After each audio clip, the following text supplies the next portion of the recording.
Campbell College, set across the hill from Jackson State University. Meg Evers came to speak. They told us that he was going to come, and they said, make sure you're here. So we said, okay, but to make sure we were there that evening, we laying around and watching TV, playing cards and whatever. They came and got us out those dormitories. And we were there. We went into the auditorium, and they introduced Meg Evers. And he came up through there talking and asking questions, and he asked, you know, how many registered voters. And, you know, you had a few hands went up, and then he asked how many people work downtown, and a lot of hands went up. He said, good, good. He said, but how many of you all serve the public? And hands began to fall, because, you know, on Ferry Street, that was the black district. You had the stores, of course, you worked in those stores and that kind of thing. But the other stores, you worked in them, but when the customers started coming, you disappeared. Then he said, all right, how many of you all shop downtown? And every hand in the building almost went up.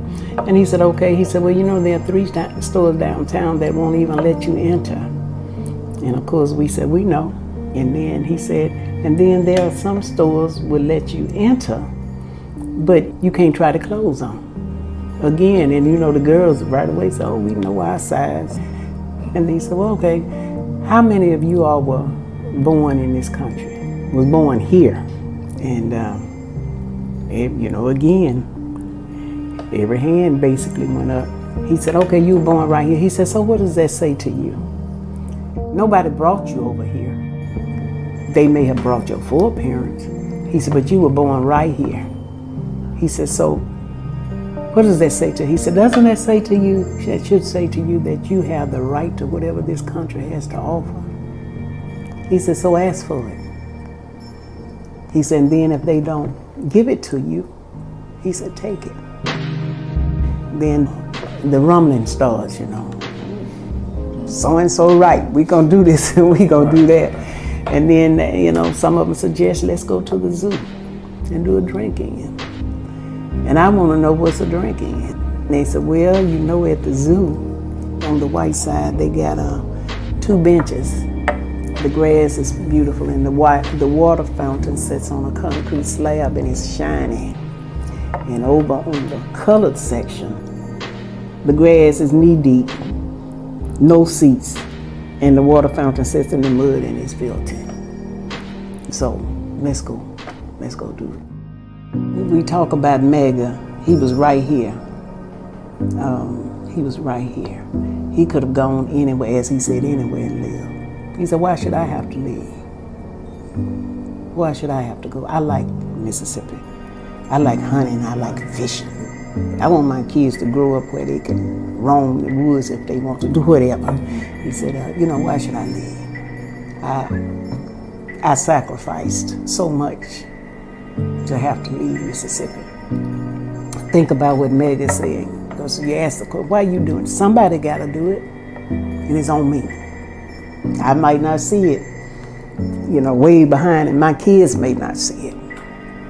I might not see it, you might not see it, but I'm doing it for those coming on behind me. It's on my shoulders.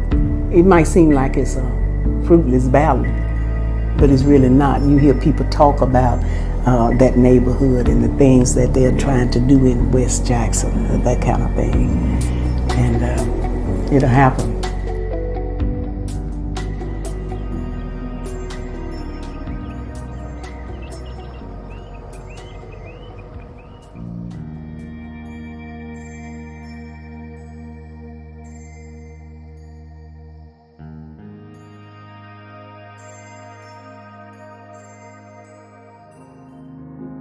Would that I were a jewel, a shattered jewel, and all my shining brilliance might fall at thy feet, thou dark wall.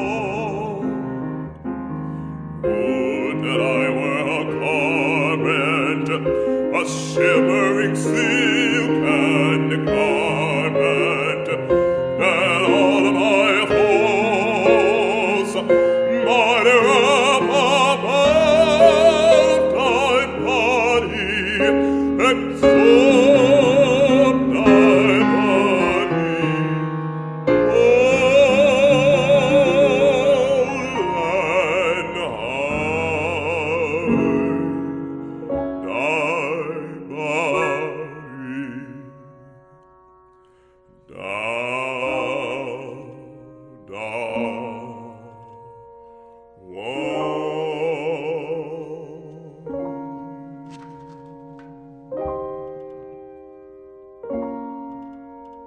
Would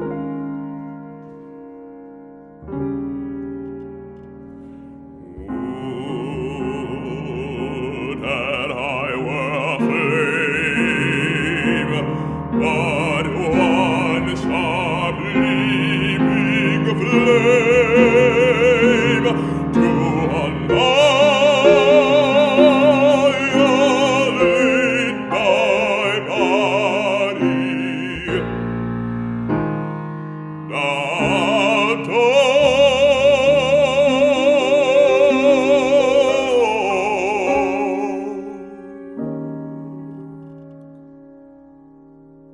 Whoa.